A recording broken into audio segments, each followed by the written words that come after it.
dólares, dependiendo de cuántas estimulaciones ováricas tenga que hacer. Entonces, por el alto costo que tiene, incluso nosotros, si lo cubre el SIS o no lo cubre, si van a la maternidad y no pueden acceder, sí, pero lo tienen que pagar. Entonces, es un costo un poco más económico, pero igual con más gasto. Entonces, no debería ser así, ¿no es cierto? Esto es una enfermedad, por ende, debería ser cubierto por el sistema de salud para la expectativa que desea toda familia, al fin y al cabo, que es lograr el tamaño de familia deseado por N razones que no ha podido suceder y que se debería lograr. Entonces vamos a hablar a grandes rasgos, porque se supone que esto ya han hecho en la clase anterior, que es evaluación de la pared fértil, y lo que me concierne a mí, que es evaluación del factor femenino, que lo vamos a dividir en factor ovárico, tubárico, uterino, y bueno, al final preguntas y siguientes. Vamos a empezar con la evaluación de la pared fértil en general, ¿ya? Y se colgó. Bueno, ya está. Ya, el título, la definición, infertilidad. Eso tiene que estar claro, porque nos hemos preguntado en las prácticas y no está claro. Entonces, incapacidad de una pareja para poder concebir después de un año de relaciones sexuales frecuentes. ¿A qué le llamo frecuente? Eso tiene que estar, cuando yo hago la historia clínica con un paciente que tengo sospecha de infertilidad o viene por una consulta por infertilidad, tiene que estar claro la frecuencia de las relaciones sexuales, 2 a 3 veces por semana. No tiene nada que ver con los días de mayor riesgo que le dicen que son cercanos a la ovulación. No solamente debo tener relaciones esos días, sino 2 a 3 veces por semana en general, sin uso de ningún método anticonceptivo, ninguno, ni siquiera el método de ritmo o método natural, como también le llaman, en mujeres que tengan una edad menor a 35 años.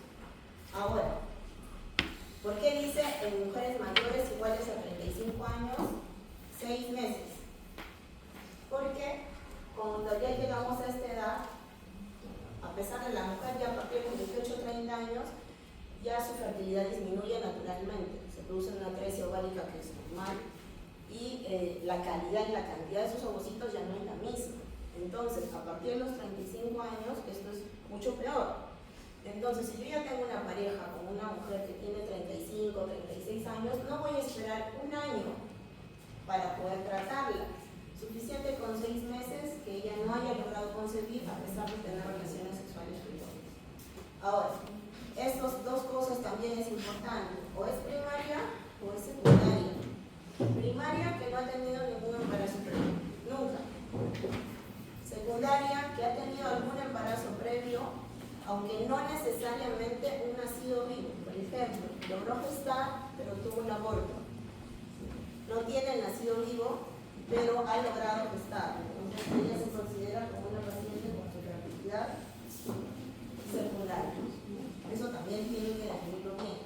Ahora, causas, a grandes rasgos, ¿no? ¿Cuántos casos podemos tener de infertilidad primaria o de infertilidad secundaria? Lo más frecuente es que sea primaria, o sea, que nunca haya logrado gestar. Ahora, dentro de los grandes grupos, que lo puede dividir en 4 grupos: factor femenino, factor masculino, el mixto, que es ambos, y las causas de causa no explicada, no conocida, no identificada. O sea, he hago todos los estudios, pero no logro determinar una razón. Entonces, se dividen más o menos los porcentajes, es así, ¿no? 30-33% por cada factor, 30-30-30 y 10% de causa no explicada. Entonces, como se darán cuenta, tanto factor femenino como factor masculino casi van de la mano, ¿cierto? Casi tienen los mismos porcentajes. Entonces, está de más decir lo que se cree algunas veces, que dice, el varón dice, es culpa tuya a la mujer. No es así, porque a veces es también culpa del varón. Entonces, necesariamente hay que ver que hay que estudiarlos a ambos. Por eso es un tratamiento de pareja, un estudio de pareja. Nadie va a consulta de fertilidad solito, siempre van de a 2. Factores de riesgo asociados, los más, digamos, conocidos, los más frecuentes, lo que más van a ver, edad. La edad es el factor en la fertilidad que juega un rol sumamente importante, sobre todo la edad de quién, de la mujer, por lo mismo que yo les mencioné, ¿no es cierto? Mientras más años pasen, mi fertilidad va a disminuir porque mis óvulos no van a ser los mismos, ni en cantidad ni en calidad. En el varón puede tener hijos naturalmente hasta los 55, 60 años, incluso un poco más, y no tiene problemas. Nosotras sí. Y en cuanto a la nutrición, tanto la obesidad como la desnutrición está ligado con fertilidad, sobre todo cuando es obesa, ¿no? Cuando es desnutrida también, por ejemplo, si tienen caso de bulimia, anorexia, como ustedes habrán visto, también tienen, cuando hablaban de amenorrea quizá, cuando la paciente está estresada, la paciente está desnutrida, la paciente está bulímica, no ovula adecuadamente, entonces por ende puede tener problemas de fertilidad. Pero aquí hablamos sobre todo de la paciente que es obesa. La paciente que tiene un índice de masa corporal que supera los 30 kilogramos por metro cuadrado tiene más posibilidad que tenga irregularidad menstrual y por ende, si no hay ciclos regulares, no hay ovulación, va a tener episodios de anovulación y no se va a embarazar. Entonces, la primera recomendación que se hace en fertilidad es la paciente ingresa, talla, peso, índice de masa corporal y se le dice, señora, vamos a empezar con una serie de estudios, pero lo primero, si es que ella tiene un índice de masa corporal alto, es que baje de peso. Porque el solo hecho de bajar de peso puede hacer que su fertilidad se recupere, en muchos casos. El tabaco, si la paciente fuma, no solo si la paciente fuma, si su pareja fuma, si es fumadora pasiva, fumadora activa, todo eso daña al material del ovocito, eso está probado. Entonces el tabaco es un factor de consumo sumamente importante. Acá vemos lo del edad. Miren, tiene 25 años, casi ¿cuántas tiene infertilidad? 10%, casi nadie. En cambio ya tengo 41 años, ¿cuántas mi porcentaje de infertilidad? 95%. Entonces, una recomendación general para las doctoras aquí presentes. Nosotras como personal de salud, siempre y todas las mujeres en general, retrasamos nuestra fertilidad lo más que posible porque hacemos muchas cosas, ¿no es cierto? Serums, especialidad, maestría, me voy por el mundo, paseo por todos lados. Y cuando recién me caso y conozco a alguien, tengo 38 años, ya digamos 37. ¿Cuánto es mi posibilidad de infertilidad? 46%. Entonces, yo no estoy diciendo que se embaracen ahorita, sino que si tengo la posibilidad económica y está en mis manos, congelo, preservo, porque mis óvulos de los 28, de 26 años tienen material genético excelente. Cuando los descongela a los 38, probablemente logro un embarazo sin problema. En cambio, si voy a congelar a los 40, a los 36 años, ya digamos, voy a congelar, el material genético es malo. Y así obtenga, pónganse 20 óvulos a los 36 años, cuando los junten con el esperma de mi pareja y traten de conseguir un embrión, esos embriones mueren en el proceso, porque su material genético no es bueno. Es una enfermedad del 26% o un 26% de Entonces, es por eso sumamente importante la edad, es el factor fundamental. A ver, acá en general, evaluación de la pareja, un algoritmo en general, a grandes rasgos. Ustedes les han hablado, supongo, de pareja y fértil, entonces historia clínica, ¿no? Eso es básico. Cómo tiene relaciones, cómo es su fecha de última regla, cómo es su régimen catamenial, para yo saber si ovula, no ovula, de repente es obesa, tiene síndrome de ovario poliquístico. Ya de por sí, si tiene síndrome de ovario poliquístico, tiene episodios de anovulación, entonces no se va a embarazar. Exploración física para ver cómo es ella, físicamente hablando, si tiene algún defecto a nivel genital que de repente le impida poder embarazarse. Papá Nicolau siempre, porque si va a ser sometido a un tratamiento de terapia terapia de reproducción asistida, entonces va a usar mucha droga, mucho estrógeno, mucha progesterona, y si tiene una patología maligna a nivel de cuello, y yo no he visto el cuello, entonces voy a hacer eso maligno por el pelo. Ahora, entonces acá ven, factor femenino es el ovárico, el tubárico, el uterino. El factor masculino, de eso ustedes ya hablaron. Como les decía en prácticas a mi grupo, el factor masculino es lo más fácil de estudiar. El varón va un día, se hace su espermatograma, deja su muestra para el espermatograma y de ahí mismo le sacan su cultivo y se acabó. Ahí le da su fruto, que es lo más fácil. Y ahí le dicen cómo está el esperma y si proceso va bien, si no va bien. Es muy fácil. En cambio, en la mujer hay que hacer una serie de estudios que son un poco más complejos. Entonces, vamos a detallar cada uno por uno, y después de identificar el factor, si es que lo logramos identificar, se hace el tratamiento de baja o de alta complejidad en reproducción asistida. Eso es la siguiente clase que van a desarrollar. Entonces vamos a empezar por factor ovárico. Entonces, como les hemos dicho, factor ovárico va vinculado con la edad de la paciente, necesariamente. De que cuando uno habla de ¿cuál es tu reserva ovárica? ¿Qué es eso? Ya, es un término para definir el potencial funcional del ovario, cantidad y calidad de folículos. No importa, no es tanto la cantidad, sino la calidad del material genético de ovocitos que tienes. Entonces, de todas estas cosas que están aquí, que ven una lista larga de marcadores que me sirven para estudiar reserva ovárica, fundamentalmente es edad, a nivel hormonal es FSH, es la hormona antimülleriana, esta que está aquí. A nivel ecográfico, la ecografía, recuento de folículos centrales y algunas veces volumen ovárico. Pero básicamente esas cosas, edad, FSH, hormona antimülleriana y recuento de folículos centrales. O sea, este modelo que dice multiparámetro, FSH, antimülleriana y conteo de folículos centrales. ¿Ya? ¿En qué consiste? Porque tampoco no es que le hagamos todo esto, ¿no? Sino básicamente nos centramos en esto porque esto nos da una especificidad de ver si esa tiene buena o mala reserva ovárica. Entonces, ahí están lo que les acabo de mencionar, la edad que ya dijimos, la FSH. Cuando hablo de menopausia, han hablado de FSH. Y conforme se llega a climaterio menopausia, saben que los niveles de FSH suben, ¿no es cierto? Ya, igual, si tienes una FSH, yo te doso entre el tercer y quinto día de tu ciclo, consideramos que el primer día, ¿qué día es? ¿De qué? El primer día de la menstruación, ¿no es cierto? Ya, entonces, entre el tercer y quinto día del ciclo se le dosa FSH. Y si esta FSH está por encima de 10, entonces ya tienes un indicio de que la reserva ovárica de esa mujer no está bien. Ahora, la hormona antimülleriana. La hormona antimülleriana se encuentra en las células de la granulosa, de los folículos centrales, ¿no?, que están creciendo, y te permite determinar qué tan activo es, ¿no es cierto?, esos folículos.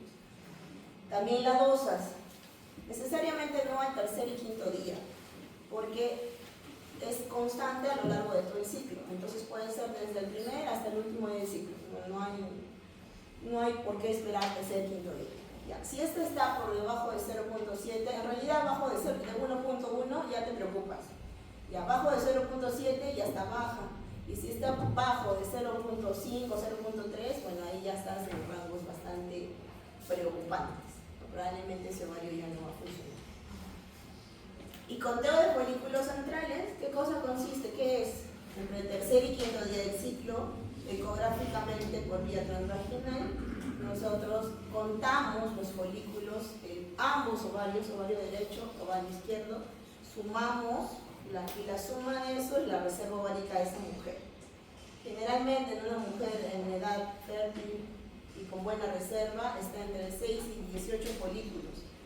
Ahora, ¿qué tamaño tienen que tener esos folículos? Entre 2 a 10 milímetros, o sea, no puedo medir los que sean muy grandes, porque si es grande, por ejemplo, yo soy folículo dominante, de repente la paciente va a ovular, yo qué sé, o sea, tienen que ser entre 2 a 10 milímetros y más o menos esta es la suma de ambos, ovario derecho y ovario izquierdo, tiene que ser esto. Si es menos de 6, o sea, 5 a menos, yo digo que su reserva ovárica ya no está llena. Entonces, básicamente, ¿qué hago? Sé la edad y la cito entre el tercer y quinto día, le doy la orden para que se haga todos esos estudios que hemos mencionado y ahí cuando tenga esos resultados, yo voy a ver cómo está su reserva ovárica. Ahora, acá pueden ver los niveles de todo lo que hemos hablado, hormona antimülleriana, FSH, conteo de folículos centrales en relación a la edad de la mujer. A ver, veamos, tiene 39 años. Su hormona mülleriana ya está en 1.1. Su PSH está casi llegando a 10, 7.9. Y su conteo de folículos centrales, que estaba digamos con 11, de ahí baja 10, de ahí baja 7, siguen pasando los años, sigue bajando 6, 5, hasta que ya no tenga, o tenga muy poquito. Ahora, paciente con diagnóstico de infertilidad, yo veo si tiene factores de riesgo. El fundamental, la edad. Ya, no tiene, la edad es menor de 35 años, tiene ausencia de otros factores de riesgo relacionados, no es obesa, no fuma, es una paciente sana, no tiene antecedentes de riesgo, entonces tiene un régimen catamenial regular, entonces le hago su historia clínica completa y una ecografía transvaginal para el conteo de esos folículos centrales, porque es fácil, ¿no? Entre el tercer y quinto día, no le va a costar mucho ecografía. En cambio, si tiene factores de riesgo, es mayor de 35 años, tiene antecedentes de cirugía ovárica, o sea, por un quiste de repente no sé, tenía yo 28 años y me operaron por un quiste a pedículo torcido y me sacaron un ovario, o me sacaron parte de un ovario, o me sacaron parte de una trompa, entonces yo ya tengo factor de riesgo para fertilidad. Ya. Antecedentes de radiación, por ejemplo, soy una paciente joven, pero de repente he tenido cáncer y he recibido radioterapia, por ejemplo.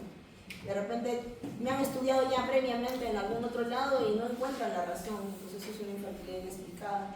Tengo alguna comorbilidad que afecta a mi reserva ovárica, por ejemplo, soy obesa, soy diabética. Ahora, el ritmo menstrual es irregular. Toda irregularidad en un ciclo te dice que eso no está yendo bien, que puede haber episodios de anovulación. Entonces, igual, la historia clínica completa y los exámenes que hemos dicho. FSH, hormona antimülleriana, que es lo básico, y el conteo de folículos centrales. ¿Ya?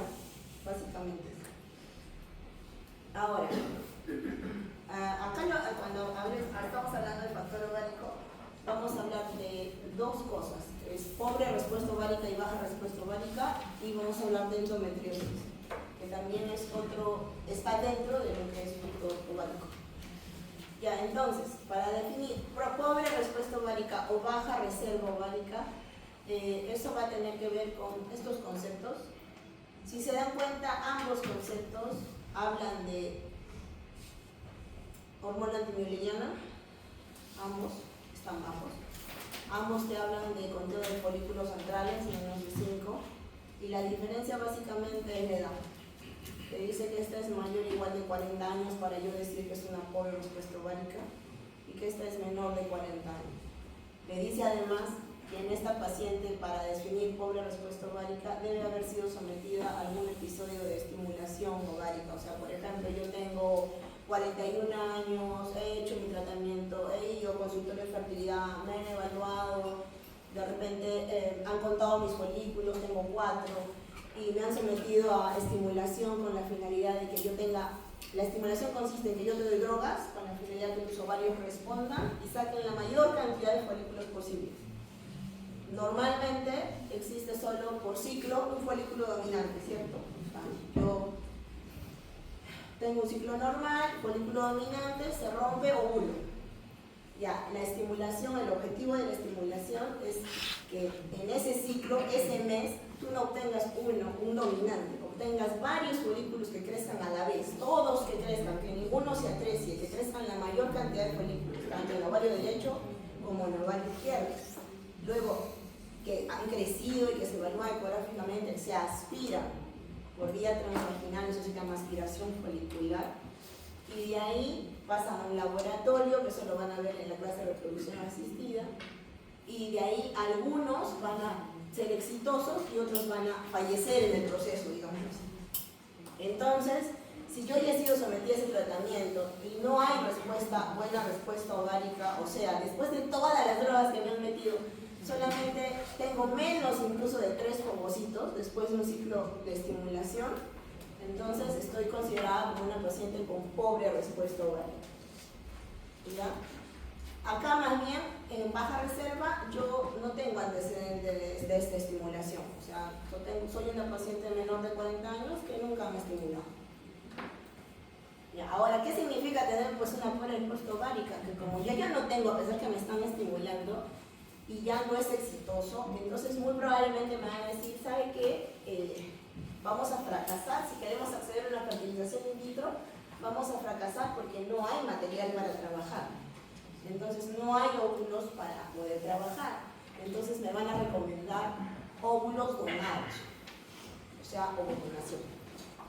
Entonces, y eso cuando uno accede al consultorio de fertilidad, le dicen, porque para eso me han evaluado conteo de folículos centrales, me han evaluado hormona antimulleriana, me han evaluado el FSH y ya saben cuál va a ser mi pronóstico. Ahora hay pacientes que no aceptan la ovodonación, porque decían que el óvulo sea propio.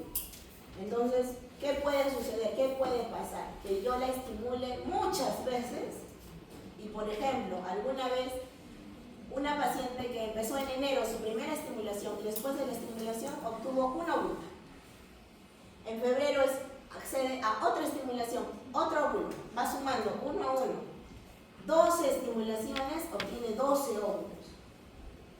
Ya, y ella quiere e insiste, y qué tal después de todo ese proceso luego logra un embrión que sea euploide, entonces logra que se le implante y de repente pega, sería un milagro, porque normalmente vamos a ver más adelante, yo puedo tener a esa edad 40 años o más 20, o puedo haber logrado 20 ovulitos, digamos, ovocitos, y de esos me va a quedar a veces solo uno que sea para transferencia, porque mi material genético ya no es bueno, muere en el proceso. ¿Ya? Las causas de esto, ¿por qué pasan esas cosas? ¿Por qué tengo una poca respuesta a pesar que soy joven, una baja respuesta ovárica de repente? El 50% no tiene una causa definida, de repente yo ya tengo ciclos menstruales cortos, tengo antecedentes quirúrgicos relacionados con pérdida de parte de mi ovario o el ovario completo, fumo, tengo una edad avanzada, tengo una historia familiar de menopausia precoz, mi mamá tuvo una menopausia, no sé, pues a los 35 años, a los 39 años. Entonces probablemente yo tenga esa misma historia. Enfermedades autoinmunes, infertilidad de causa no explicada, endometriosis que de repente no me han diagnosticado y que está afectando mi ovario, o si yo he sido sometida a algún tratamiento de radioterapia, ¿no es cierto? Ya, todo eso afecta al ovario. ¿No es cierto? Afecta y produce atresia de folículos. La atresia de folículos incrementa los niveles de FSH. Si la calidad no es buena, cromosómicamente no es bueno y va a tener aneuploidías, ¿no es cierto? Y de repente se logra embarazar, pero lo va a perder. Entonces, por eso también es bien frecuente que los abortos recurrentes sean frecuentes a mayor edad. O sea, doctora, tengo 40 años, sí me embarazo, pero lo pierdo. Intento de acá a 6 meses, sí me embarazo, pero lo vuelvo a perder. Entonces, porque el material genético ya no es bueno.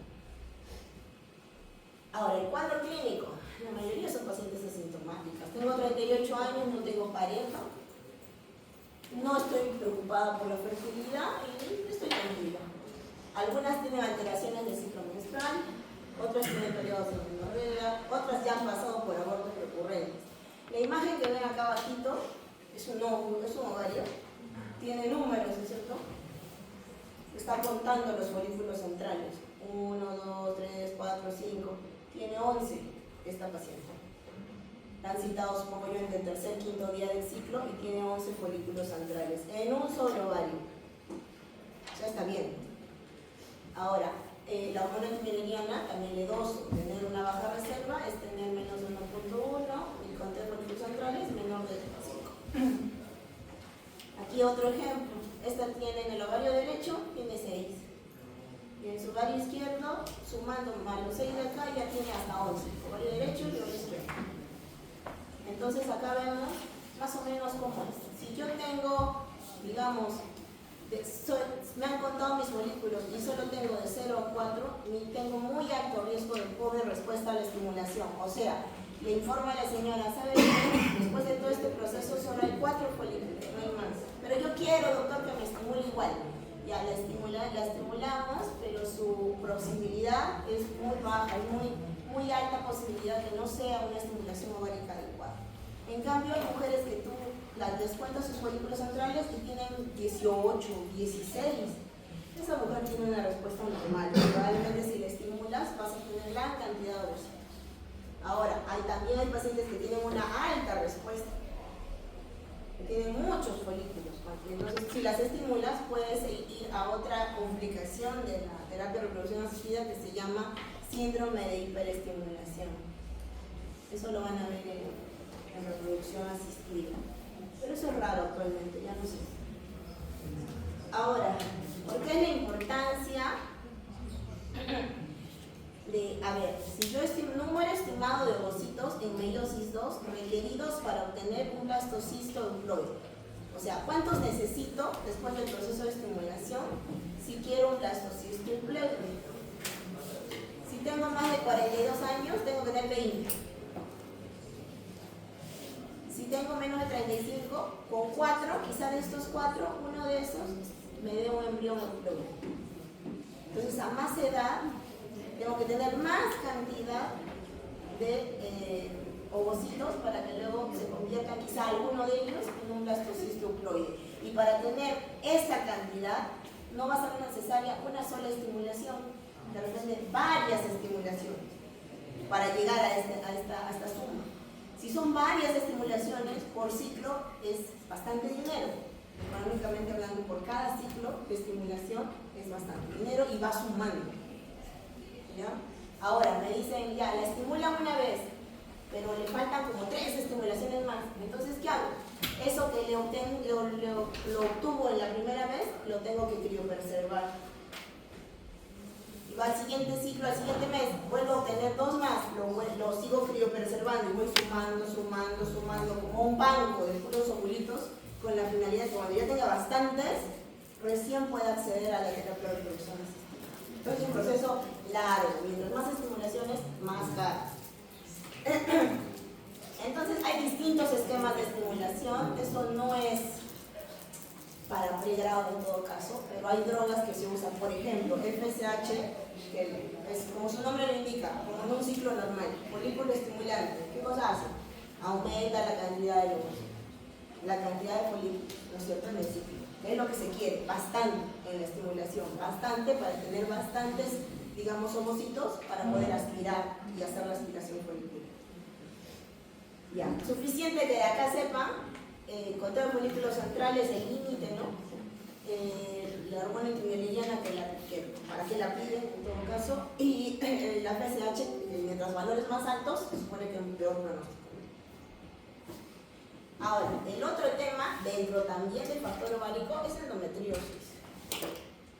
Ya, por ahí siempre he preguntado si han hecho la clase de endometriosis, y siempre me han dicho que no. Ya, esta endometriosis, bueno, así me han dicho.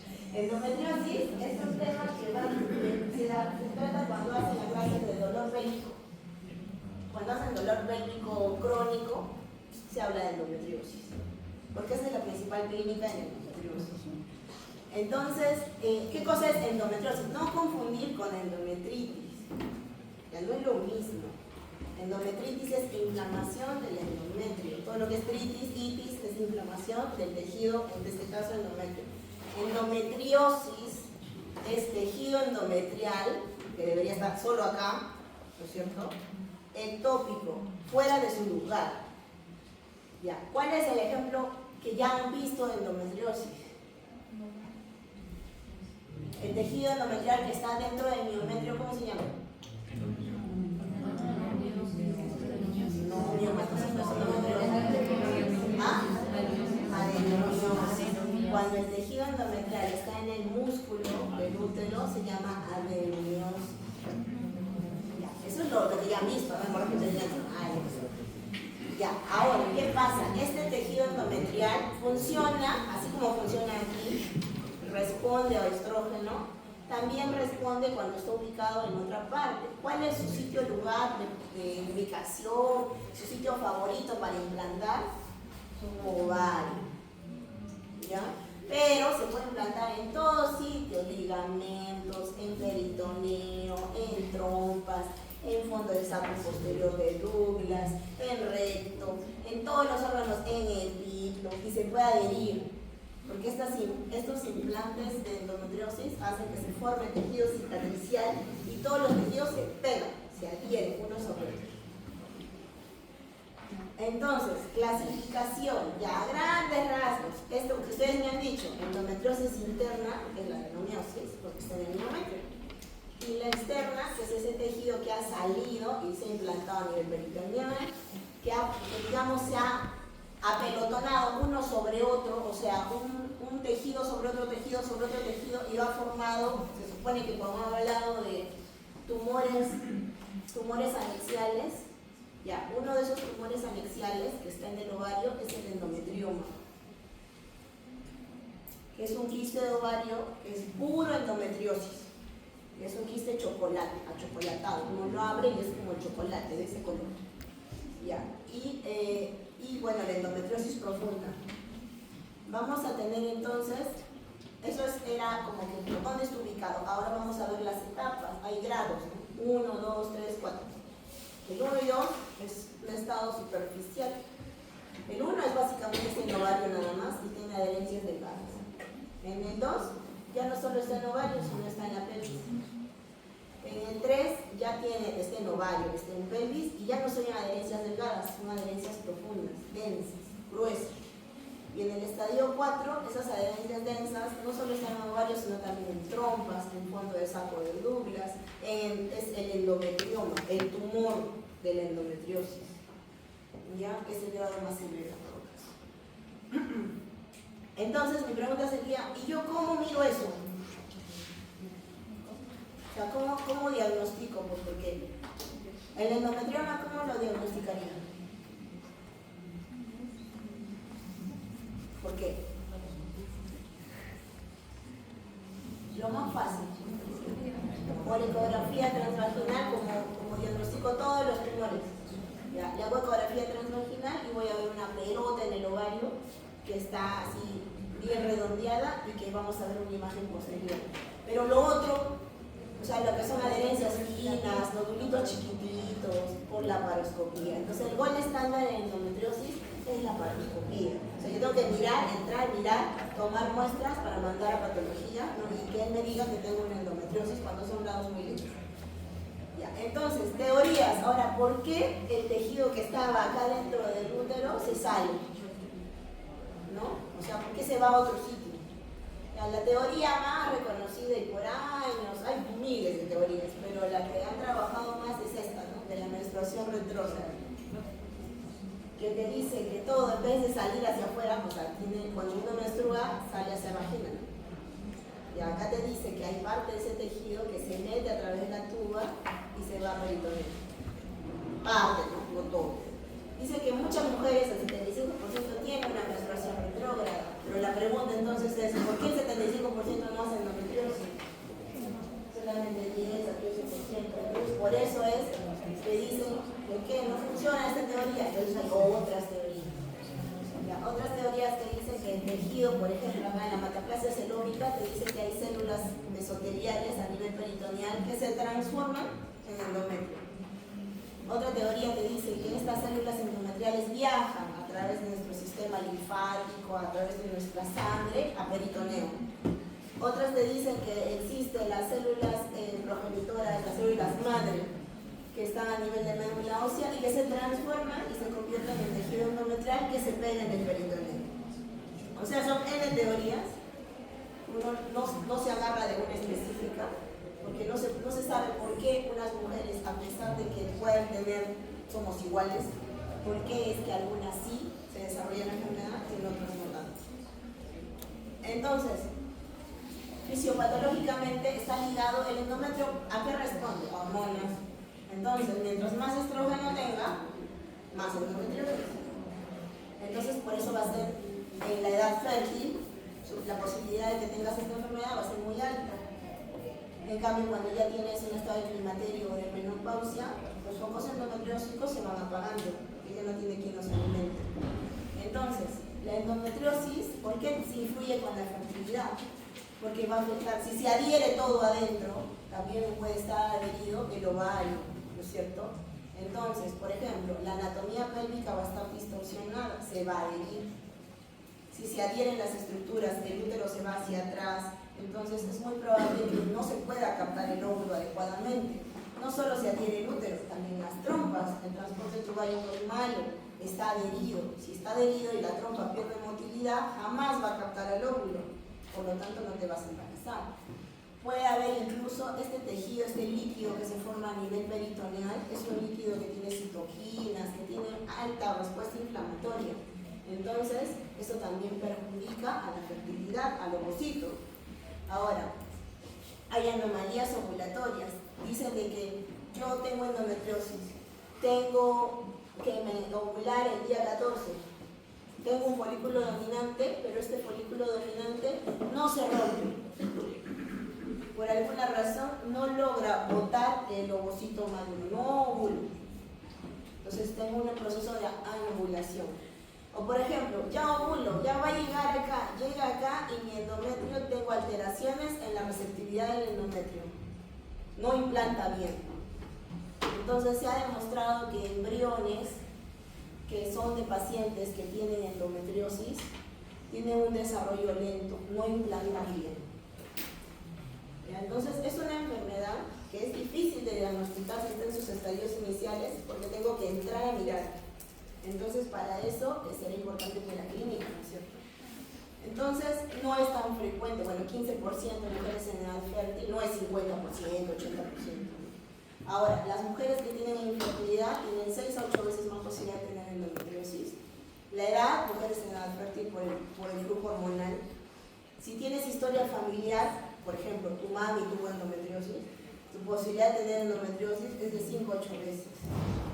Entonces, si ya sabes ese antecedente, por ahí también tienes que agarrar. Alcohol, consumo de tabaco. Si he tenido o tengo una menarquia precoz, menstrual a los 9 años, entonces, y una menopausia tardía, entonces probablemente tengo más tiempo que está sometido mi focos endometriósicos a estrógeno y por ende más posibilidad de tener endometriosis. Entonces, la clínica aquí suele ser, si todo está pegado por dentro, ¿qué pasa? Duele. Entonces va a tener dolor pélvico crónico en distinto grado. Va a tener episodios de dismenorrea, por eso también cuando habla en la clase de dismenorrea, hablan de endometriosis. Dispareunia, dolor cuando tenga relaciones sexuales. Episodios de hemorragia uterina normal, porque hemos dicho que también afecta la ovulación, puede haber anovulación. Y por ende también infertilidad. Entonces son varios temas que ustedes ya han visto, pero que también tiene infertilidad. Entonces, la paciente típica de endometriosis es una paciente que acude a consulta por dolor pélvico crónico, por dispareunia, por dismenorrea, que tiene su pareja, que está con 5 años con su pareja y no se logra embarazar. Entonces, probablemente ese paciente tenga endometriosis. Examen físico, bueno, igual el examen que ustedes saben hacer a nivel abdominal y el tacto vaginal. ¿Dónde le va a doler? Si hay implantes en la parte posterior, en el fondo del saco de Douglas, pues le va a doler ahí, ¿no es cierto? Hay masas anexiales, entonces le toco los ovarios y voy a sentir una masa, depende de un endometrioma. Ahora, en la endometriosis, si está pegada en los parámetros, los voy a sentir duros. En la parte posterior, incluso el útero a veces se va hacia atrás, les he dicho, eso se llama, normalmente el útero está anteversiflexo, ¿no? Ya, en la endometriosis, si tienes adherencias en la parte posterior, en el fondo del saco, se hace retroversiflexo, o sea, se desvía hacia atrás. Y eso también ocasiona dolor cuando tiene relaciones sexuales, incluso le ocasiona dolor cuando defeca. Dice, doctora, hace 6 meses, no sé, voy al baño a hacer deposición y me duele. Ahora, hemos hablado de endometrioma. Este es el endometrioma.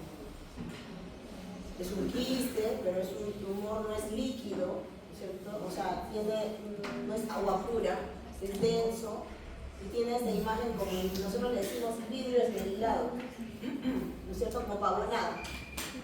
Yo abro esto y es un chocolate, como si fuera coágulo.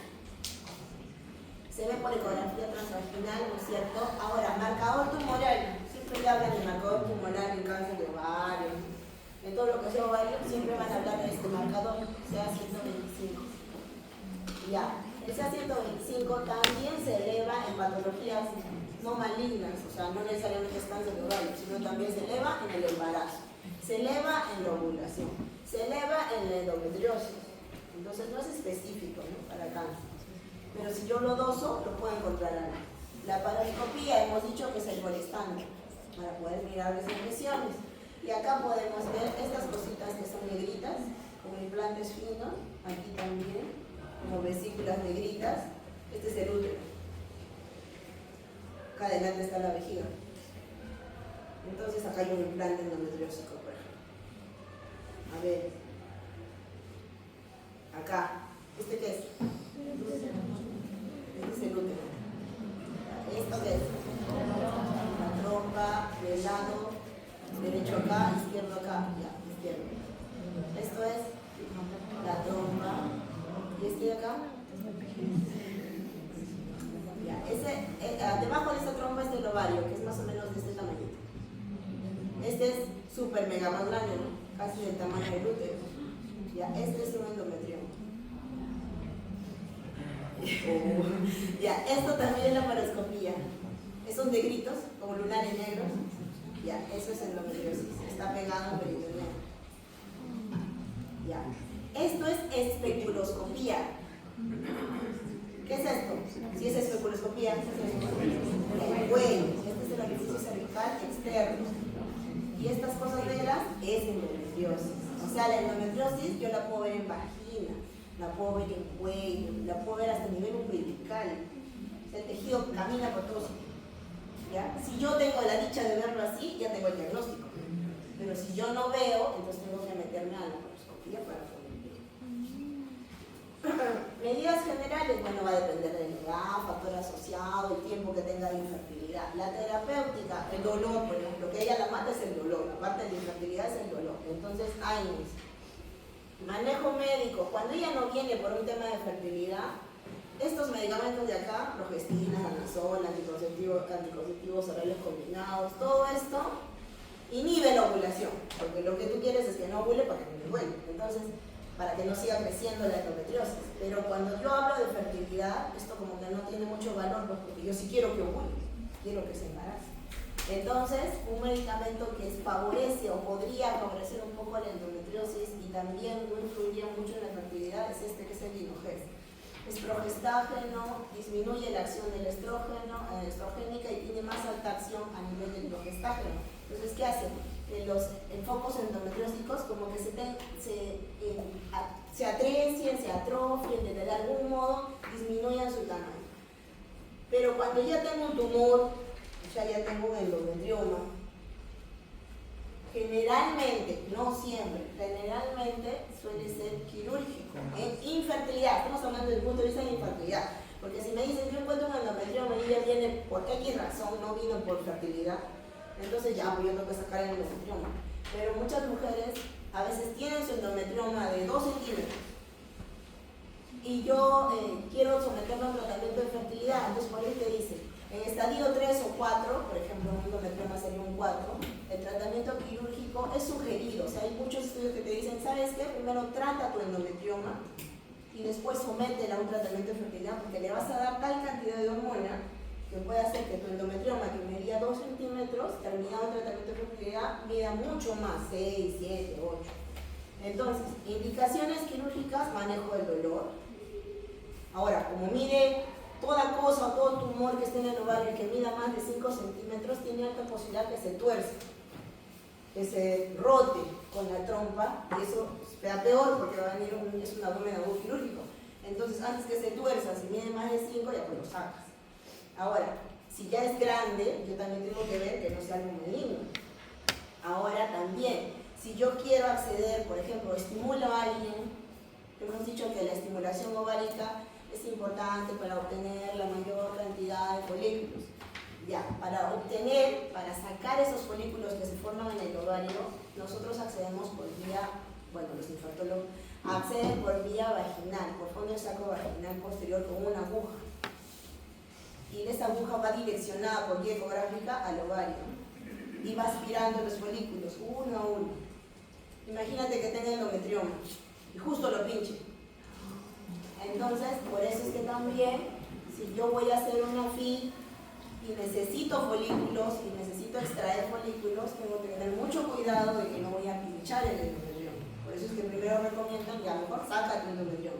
Ahora, no solo lo aspires, o sea, le hagas un hueco y saques el contenido, sino saca el quiste, porque esto está dentro, o sea, es ovario, pero tiene un quiste, y una cobertura, una cápsula. Entonces, te dice, si tú no quieres que el endometrioma se vuelva a llenar, saca el quiste, o sea, saca la cápsula. no solo aspires, porque si yo aspiro el contenido, eso se vuelve a llenar. ¿Ya? Ya, entonces, ¿qué tienen que saber de acá? Endometriosis, ¿es factor ovárico? Es factor ovárico. ¿Influye también con la fertilidad? Sí.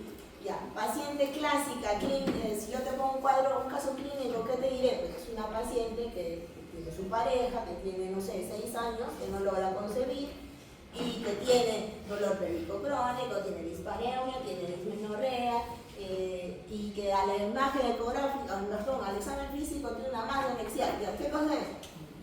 Endometriosis. ¿Cuál es el factor probable? Es un factor ovárico, ¿no? Ya. Ahora, el siguiente es el factor tubárico. Este es fácil. El factor tubárico está en la trompa.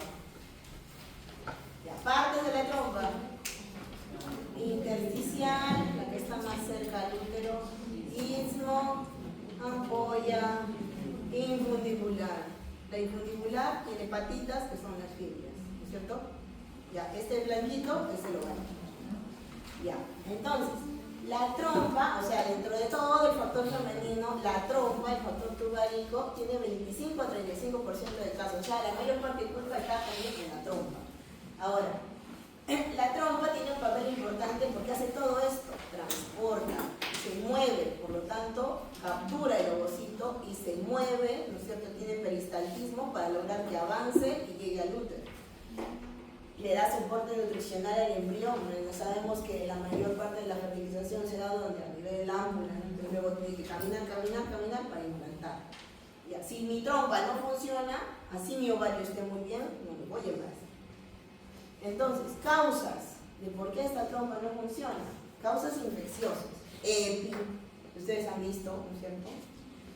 Salpingitis ísmica nodosa, hidrosalpinx, que es tener la trompa con agua, ¿no es cierto?, toda distendida, tuberculosis pélvica, que también genera adherencias y daña trompa, la misma endometriosis que acabamos de ver, antecedentes quirúrgicos, por ejemplo, bloqueo tubárico, la ligaron, o sea, la señora ya tiene hijos, tiene como 4 hijos y se ligó, pero conoció a otra pareja y quiere tener hijos con él y no puede porque está ligada. Entonces, eso es factor tubárico también. Otras causas, lesiones polipoides que también hay en la tuba. Ahora, la trompa es altamente sensible a una serie de patógenos. ¿Cuál es el principal patógeno que afecta a la trompa? No, el patógeno, o sea, el germen. Ya, pues el, ¿no? El germen. ¿Cuál era? Neisseria monogaia. Clamidia. Clamidia es el principal factor que afecta al trompa. También gonococo, pero es más clamidia. Gonococo es más para cuello. Ya, entonces, si yo ya tengo un daño en la mucosa tubárica, tengo un daño severo unio bilateral, por ejemplo, no es una trompa, son las 2 trompas, tiene adherencias severas peritubáricas, muy probablemente no me voy a embarazar. Entonces, existen clasificaciones de, a ver, ¿cómo está mi trompa? ¿Cuánto es mi posibilidad de embarazarme? A ver, si yo tengo un daño tubárico severo, bilateral, una trompa distendida, una obstrucción distal o proximal de la trompa, una trompa súper mega adherida, tengo un factor severo y por ende mi posibilidad de embarazo baja un 10%. En cambio, si yo tengo ausencia de fibrosis en la trompa, no está distendida mi trompa, la mucosa tubárica tiene una apariencia normal y por ahí que tengo una adherencia laxa, o sea, algo muy leve, tengo 70% de posibilidad de embarazarme con esa trompa. Entonces, mientras más patología tenga, obviamente mi posibilidad de embarazar va a disminuir, ¿cierto? Entonces, acá te lo clasifica según dónde está el defecto, a qué altura de la trompa, a nivel proximal, a nivel medio o a nivel distal, o sea, a nivel infundibular, digamos. Y a nivel proximal, lo más importante es la salpingitis ísmica nodosa, que es esta cosa, como un nódulo. Aquí está el útero, aquí está el nódulo, y aquí está mi trompa. Entonces, este nódulo va a obstruir, ¿no es cierto? Si se obstruye, no va a llegar por el óvulo al útero. El bloqueo, por ejemplo, el ligaron. Entonces, eso es generalmente en la tuba media. Y salpingitis en la enfermedad tubárica distal hay un tipo de infección, ¿no es cierto? una EPI. Ya, historia clínica. Ahora, ¿cómo me doy cuenta que la paciente tiene un factor tubárico? Si tiene hidrosalpinx, probablemente va a tener manchados en ciclos, o sea, interciclo. Entre regla y regla puede que tenga manchados como flujos, como descensos. Así como cuando ustedes han hablado de EPI, decía EPI, dolor pélvico, dolor a la palpación de anexos, fiebre, leucorrea, ya todo eso. Si yo tengo una paciente, un caso clínico, paciente con mucho flujo, con descenso, con fiebre, con dolor pélvico, sospecha de un absceso tubovárico, ¿cuál es la posibilidad del factor ligado para su infertilidad? Tubárico, ¿no? La tubo. Entonces, hay N estudios para ver trompa, pero ustedes saben que el más importante, ¿cuál es? Lo más común, ¿no? Ya, lo más común, digamos, histerosalpingografía, ¿no? Que lo han visto cuando han visto métodos diagnósticos de ginecología. Ya, histerosalpingografía, ¿qué cosa es? ¿No es cierto? Es como el contraste a través del cuello, se distiende el útero, pasa el contraste a través de la trompa y le tomo placas, ¿cierto? Y las placas me van diciendo, a ver, pasa tu contraste y cómo va pintando tanto el útero como las trompitas. Si tienen las trompas que están permeables, desde ese contraste lo vas a ver que pasa a través de toda la trompita y llega a la cavidad peritoneal y tú dices, ambas trompas están permeables. Ya, este es otro que es la histerosonosalpingografía. Ya, es con otro tipo de contraste. Acá no lo hacemos, básicamente hacemos histerosalpingo. Y lo que también es igual estándar, porque yo quiero ver adherencias, endometriosis, es la laparoscopía. ¿No? A ver, acá, ¿qué hay? ¿Qué es esto? Todas son imágenes de histerosalpingografía. Ya, ¿este qué es? El útero. ¿Y estos? Las trompas. ¿Y están normales? ¿Qué están? Están dilatadas, ¿no? Entonces es un hidrosalpinx bilateral y el contenido del contraste no ha caído a cavidad, está obstruida la trompa, queda a un lado. ¿Este qué es? Como un útero. Ya, no pasa el contraste tampoco, hasta ahí llegó, o sea, es una obstrucción proximal. Y además el útero, ¿qué tiene? Tiene dos cuernitos. Este es un útero. Y acá tiene full puntitos. Y acá también. ¿Qué es lo que es? Ambas son trompas. Tienen estos nodulitos. Es esa que decían episalpingitis ísmica nodosa. Es full nódulo. También es causa de que no tengas una buena permeabilidad tubular. ¿Y esto qué es? Es la laparoscopía, ¿no es cierto? Este es el ovario, la trompa, pero eso no es contraste, es azul.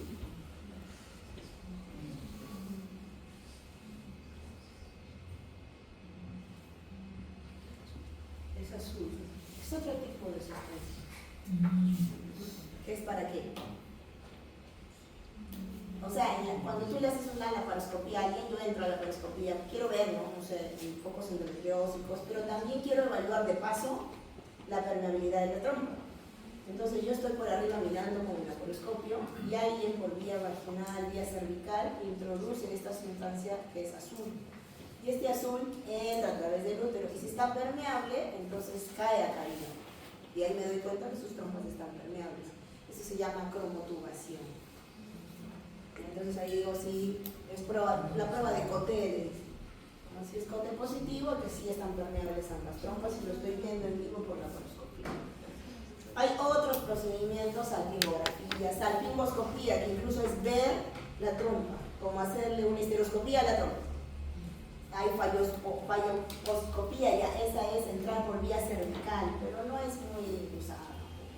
Y esto, clamidia, porque hemos dicho que qué germen está más ligado a trompa, clamidia. Entonces le hago un dosaje de IgM y IgG para ver si tiene clamidia. Es parte del estudio también. Ahora, el tratamiento, ya, si es proximal, medio o distal el defecto. Ya, si es proximal, canulación transcervical, o sea, a través del cuello y llego hasta la tuba. O, por ejemplo, anastomosis tubocorneal, o sea, cornual se refiere al útero, ¿no? Al cuerno del útero. Entonces, pegar la trompa al cuerno del útero, reimplantar. Adhesiolisis es liberar adherencias. Cuando dicen romper adherencias, cortar adherencias, eso es sinónimo de adhesiolisis. Y luego, después de eso, terapia de reproducción asistida. Si el problema es medio, que hemos dicho que generalmente cuando el problema es medio es porque se ha ligado, pues tú quieres revertir la ligadura. Pero también tienes que preguntarte otros factores. Por ejemplo, es una paciente que tiene 35 años. Bueno, ella quizás sea candidata, pero digamos que se quiere desbloquear y tiene 42 años. No le va a servir de mucho porque su material ovárico ya no está bien tampoco. O sea, tiene más factores, no solo el ovárico, sino también el ovárico. Entonces hay que saber seleccionar a qué paciente la puedo recanalizar las trompas, ¿no? Entonces, si cumple todos estos factores, yo puedo reanastomosar tubo-tuba, o sea, las dos partes de la trompa que se han cortado por la ligadura, hacerle una anastomosis y que vuelva a funcionar. Riesgos sí hay, pues no, digamos pego, pero tiene riesgos ectópicos, porque de repente esa parte está fibrosada y se embaraza, pero se embaraza a nivel de lo que he pegado. Y la tuba distal, ya a ver, acá también hay que ver, como vimos esa imagen de hidrosalpines, puede ser un tratamiento funcional, o sea, que repare, que le permita darle luz a la trompa, o sea, que abra, que cree una nueva salida a esa trompa, aspire el contenido del hidrosalpus y le cree una luz nueva, o le repare la fimbria incluso, para que pueda captar nuevamente. O puedo optar por otro tratamiento que es simplemente, ¿sabes qué? Esta trompa que está toda hinchada, fea, dermatizada, ya no sirve. Entonces, como ya no sirve, el tratamiento no funcional es la saco. Salpingectomía o la ocluyo por completo, para que el contenido que hay acá no toque el útero. Salpingocleisis, ¿ya? Este SURE es obstruir por a nivel proximal. Ya, entonces, ¿cuál es el objetivo? El objetivo es anular la trompa. Entonces, doctora, ¿y ahora cómo me embarazo? Pues ya no tengo trompa. Con FIV, fertilización in vitro. Entonces, ¿en qué pacientes pasa esto? ¿Quiénes son candidatas de esto? Pacientes que tienen un hidrosalpus visible ecográficamente, sobre todo si es bilateral. O sea, si tiene esa imagen de una paciente con sus trompas gigantes, que esas trompas ya no tienen funcionalidad, que probablemente le van a llevar incluso a una EPI, que no va a tener un embarazo adecuado, porque incluso este material que está en la trompa, si yo recanalizo, puede meterse a nivel del ovario y dañar al embrioncito que se va a implantar acá. Entonces mejor retiro la trompa y se va a un tratamiento de FIV. ¿Ya? Ya, el siguiente factor es el factor uterino, la frecuente. Ahí vamos a hablar de tres cosas: mioma, pólipo y síndrome de Asherman. Mioma ya han visto, ¿no es cierto? Han visto en otras clases, saben qué son los miomas, saben que es frecuente en la edad reproductiva de la mujer, saben que hay distintos tipos según su localización, pero a ver, entonces la pregunta es, ¿cuál de esos tipos es el que le da más problemas de fertilidad? El submucoso, el intramural, el subseroso. El submucoso, ¿no? O sea, el que está acá, dentro del útero. Ese es el que le va a ocasionar más sangrado, o sea, está más ligado al hemorragia uterina normal, episodios de hipermenorrea y por ende también que más episodios de infertilidad, o sea, problemas de fertilidad, porque está dentro del endometrio. Entonces, lo mismo, aquí si aparece un mioma, puede obstruir, digamos, el ostium es el huequito, este que está permeable entre el endometrio y la trompa, ese huequito se llama ostium. Digamos que el mioma está acá, obstruye el paso y no va a llegar el óvulo a destino, que es el endometrio. O por ejemplo, el mioma está acá, entonces no deja que el semen ascienda. Por ejemplo, está justo aquí, en el fondo, el mioma es un mucoso, y ella se embaraza, de repente se embaraza, pero lo pierde, porque generalmente el embrioncito se implanta aquí, el blastocito se implanta en el fondo. Entonces se implanta sobre el mioma y a veces lo pierde, tiene abortos. Entonces, cualquier deformidad de lo que es endometrio, o que cualquier cosa que esté en endometrio y deforme la anatomía del endometrio, perjudica al embarazo, ¿cierto? Entonces, en este caso es el mioma submucoso. Acá ven la clínica, o sea, ¿cómo identifico a esta paciente? Es una paciente con hemorragia uterina normal, episodios de hipermenorrea, que era normal, que era un régimen catamenial regular, y de repente pasa episodios de hipermenorrea, hemorragias abundantes, sangrado intermenstrual, no sé. Acá vemos un útero no partido por la mitad, y acá vemos mioma y mioma, o sea, un gran mioma. Esto es cuello, esto es fondo, y todo el cuerpo es el mioma. Ya, entonces, esta paciente, si tiene un mioma submucoso, difícil que se dé cuenta de tocando, ¿no? Anatómicamente el mioma submucoso está dentro del útero. Pero generalmente a veces la paciente no solo tiene mioma submucoso, tiene varios miomas, subseroso, intramural, entonces el útero crece de tamaño. Entonces va a tener úteros más grandes. El paciente va a tener infertilidad, ¿no es cierto? Y dolor pélvico. ¿Cómo lo diagnostico? Ecográficamente. Si mide menos de 12 centímetros por vía vaginal, si mide más, me apoyo de la vía pélvica. ¿Qué imagen es esta? La histerosonografía, ¿no? Esta es la sonda.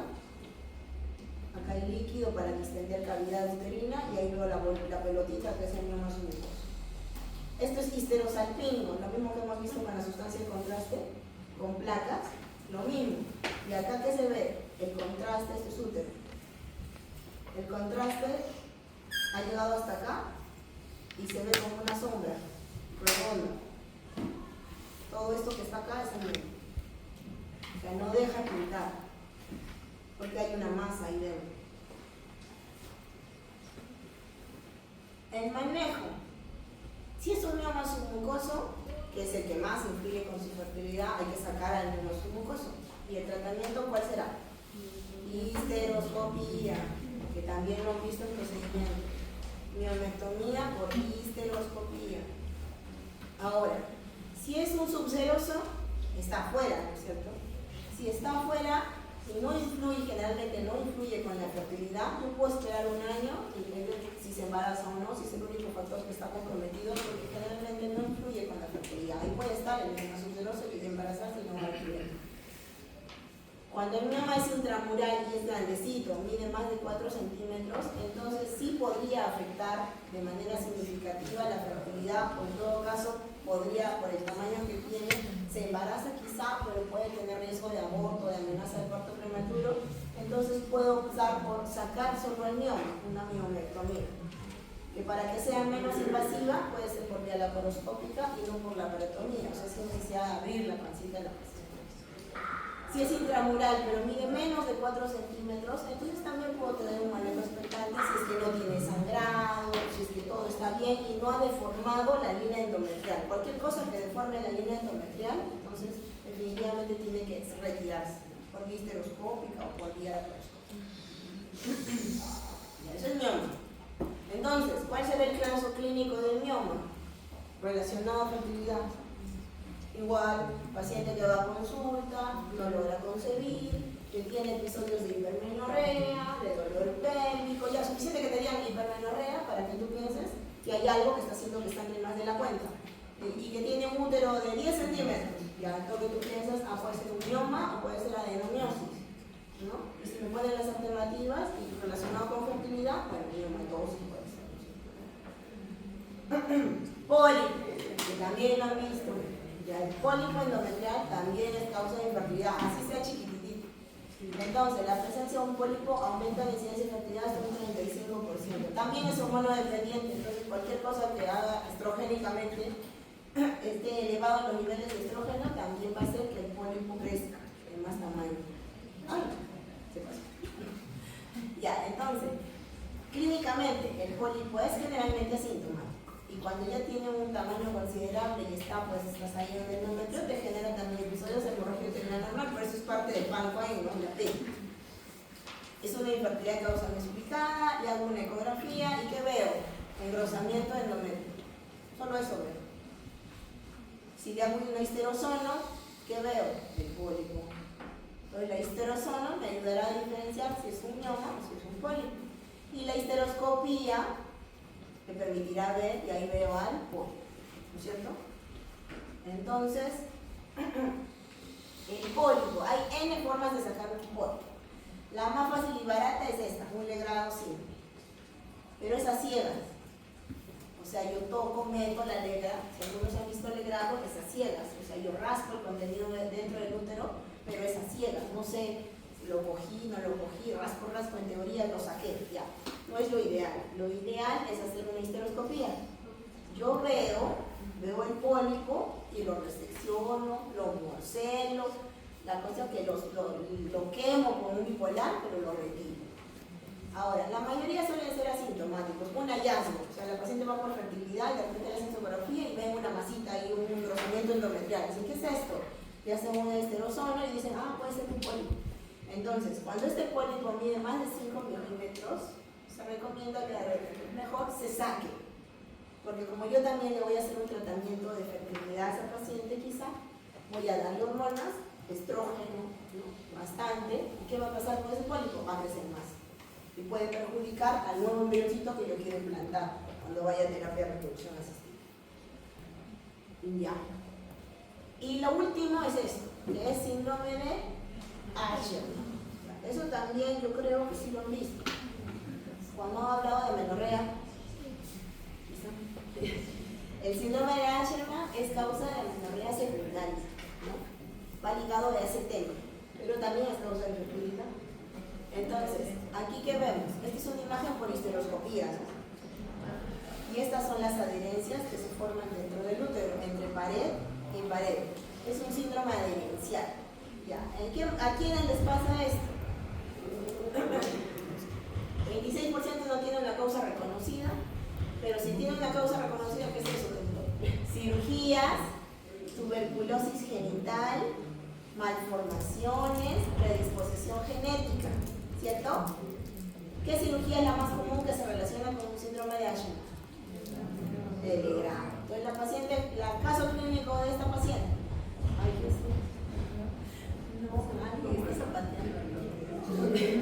Ya, o sea, por ejemplo, yo tengo una paciente que ha tenido antecedente de un legrado y, por ejemplo, o de múltiples legrados, por ejemplo, ha tenido 4 pérdidas, entonces le han hecho 4 legrados, 5 legrados, y alguno de ellos de repente ha sido por un aborto infectado, por un aborto séptico, ¿sí? Entonces, esa paciente probablemente pueda desarrollar un síndrome de Asherman. Entonces, ¿va a perjudicarla? Sí, bastante, va a perjudicarla con la menorrea y también con su fertilidad. Porque ese endometrio ya no es capaz, tienes un endometrio cicatricial, que ya no es capaz de recibir al nuevo embrioncito que ella desea para su causa. Entonces, clínicamente la mayoría son asintomáticas, pero las que empiezan a tener síntomas van a tener alteraciones de su ciclo, de hipomenorrea a amenorrea.